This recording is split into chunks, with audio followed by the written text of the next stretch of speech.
Hello everyone, myself Uday Datrak. I am planning to teach 100 plus unique web application security issues in just 20 hours guys. I have already uploaded 50 plus lessons. Watch from lesson 0 guys, otherwise you may understand the lessons but you will not be creative. Creativity is very important to easily hack a web application in 100 plus ways using logical issues. Now yeah, with this course you can easily get a job on web application penetration testing or penetration testing, or you can do the bug bounties from home guys. Search in YouTube for bug bounty Uday Datrak. I'll be uploading at least daily 1 or 2 videos. Before going further, I just got in one thing in my mind. I have a checklist of in my mind are like 500 plus unique security issues guys. So let me know if you want to make a videos on that, like so how to check for all the security issues, because everything gonna covered within just like 50-60 hours.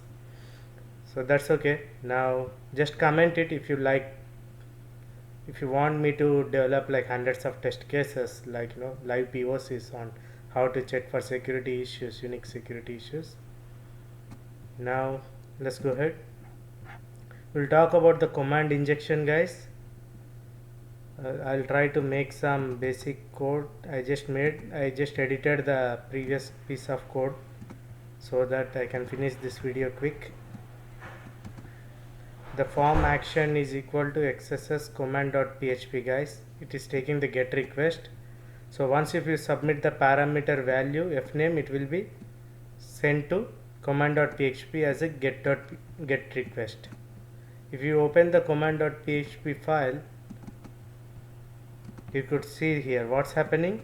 Our request, whatever is there here, what was our request, we need to change that to fname here.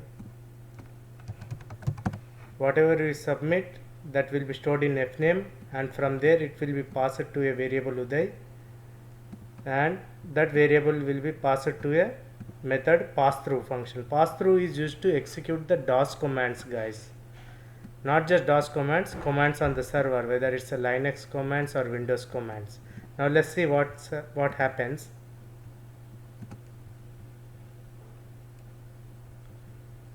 So pause the video and copy the code from command. These two files are enough guys to check for command injection. Command.html, command.php. Now let me open it in browser. Command, what was the file name? cmd.html. Let's say I entered some cmd, it returned, I entered as John, it returned nothing.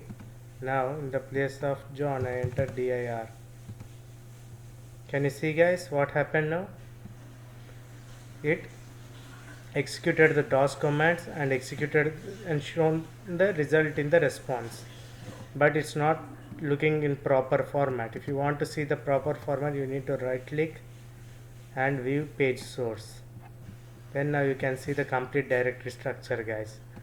Now here the most important thing, with the help of just with this command, a hacker can hack into a complete web application. Now with just basic commands, we don't need privilege escalation and all. It's a waste, like doing one thing in 100 plus ways.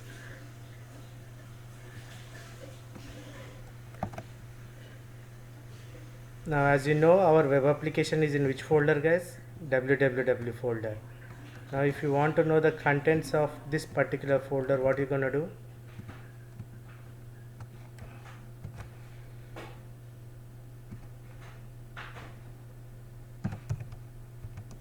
Before doing that, you need to check for the commands on your system itself guys, whether are they correct or not, like because the web application is on my machine itself, I can say easily. But now what I did is I just saw the path, main path cw wam64 www.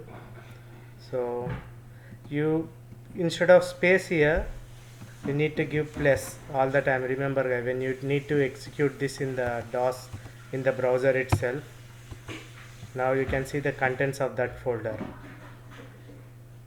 Whenever you come across plus, you can give the space. Like even in the burp suite also, it is recommended to do that.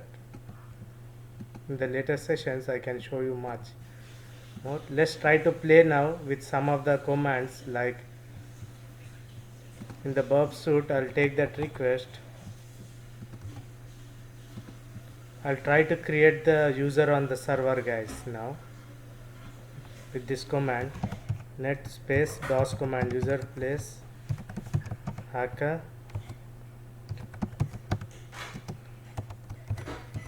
I need to see whether I have permissions or not. Now if I execute this, the command completed successfully, guys. Can you see? This is something like privilege escalation trick, because what happened when you try to run the, if you try to create a user on the command prompt, whether can you create, let's see.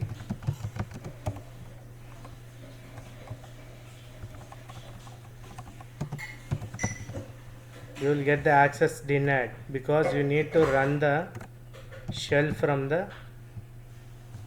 shell as an administrator. Command prompt as run as administrator, but here we WAMP has running as a, like WAMP got the system privileges on our machine, like, and we executed this.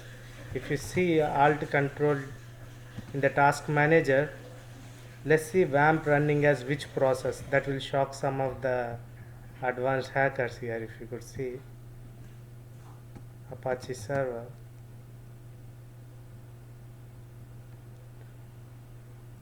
not here, maybe users. WAMP is running as Uday itself. It's not running as a system user. Okay, but still we have done like a privilege escalation. We cannot create a user if we get the shell access, but using command injection we were able to create the user on the server.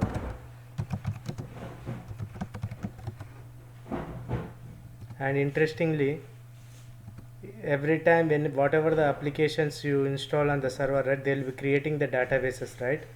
All those databases will be stored in a particular folder. Like we need to search in this. No, not here. It should be here.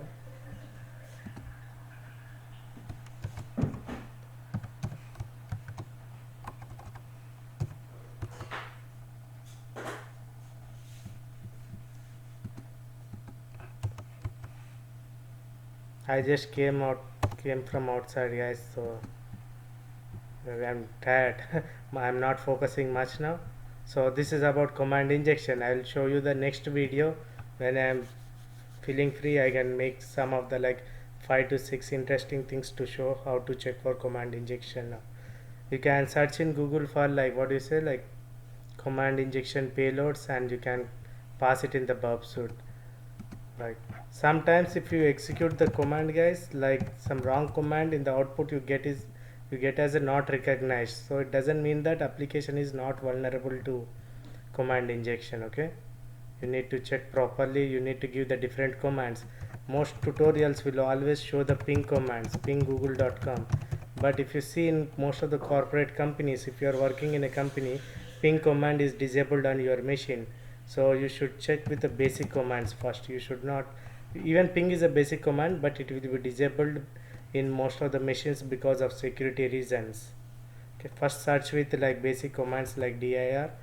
Don't always execute only one command, guys. In order to check for command injection, you need to try 5 to 6 different commands, and make sure that you don't pass any space or those kind of things. First try to check with only alphabetical commands itself, like. And when you check for the Linux, guys, on the Linux is case sensitive. For example, if you search for like dir is for Windows to check for the list of files, ls is for Linux. You should not enter caps. So Linux commands are case sensitive, guys. So when you check for command injection, you need to know like